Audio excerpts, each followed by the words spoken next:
สบายดีพี่น้องปองป้ายทั้งผู้เก่าผู้ใหม่ทั้งผู้ไก่ผู้ไก่มาพบมาเพาะกับสางหนุ่มคือเก่าเมื่อนี้ทุกคนเฮ็ดเวียกเฮ็ดงานคือเก่าเนาะเมื่อวานเนี่ยบ่ได้เข้าเนาะบ่ได้เฮ็ดเนาะเมื่อวานนี่หยุดนอนเซยตุยอยู่ห้องพุ่นทุกคนเอ้ยเพราะว่าเวียกว่างานเฮาก็ฮอดอันนั้นแล้วก่อนหมู่เนาะกะถาหมู่ถาพวกก่อนเวียกงานที่ข่อยเฮ็ดนี่คือข่อยเว้าเลยทุกคนเอ้ยคันเฮาเฮ็ดเป็นก็คือว่าบ่ยากและก็บ่ง่ายเด้ทุกคนบ่แม่นหมูเด้องานนี่แนมเบิ่งคือว่าน้อยๆบ่แม่นเด้อทุกคนเอ้ยบ่แม่นหมูได้นี่บัดได้เฮ็ดแล้วเอาแถวว่าคือกันไดคันว่างานแล้วบ่มีหมู่ง่ายดอกทุกคนเนาะข่อยเฮ็ดเวียกเฮ็ดงานกับเมียข่อย2คนบ่ได้สนวุ่นวายหยังเนาะแบบว่าเฮาคิดเบิ่งว่าเฮามีผลงานตั้งบอกตั้งเบิกทันบ่เวียกนี่เฮาก็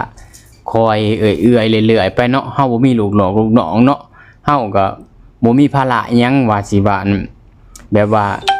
หาเงินแบบว่ามาหมุนให้ลูกน้องเนาะเฮาบ่ได้มีลูกน้องอันนี้เฮามี2คนกันเท่านั้นเนาะคือผัวก็มีให้อย่างเดียวทุกคนเอ้ย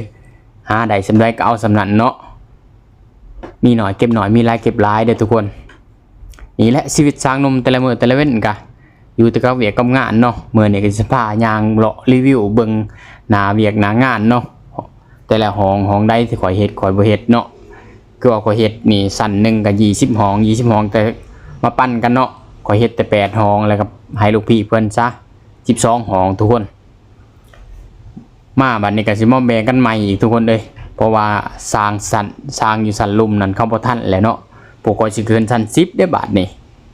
เพราะว่าเข้าบ่ทันเลยเด้เสียเขาขึ้นชั้น11บาทนี่เขายังเฮ็ดลงหัวเอาเลทอยู่ยังบ่แล้วอยู่20ห้องนั่นทุกคนเด้สันได้ที่ข่อยเฮ็ดที่ข่อยทำนี่ข่อยสิเฮ็ดแบบว่าให้มันจบละเอียดเลยแล้วก็ให้มีงานเก็บน้อยที่สุด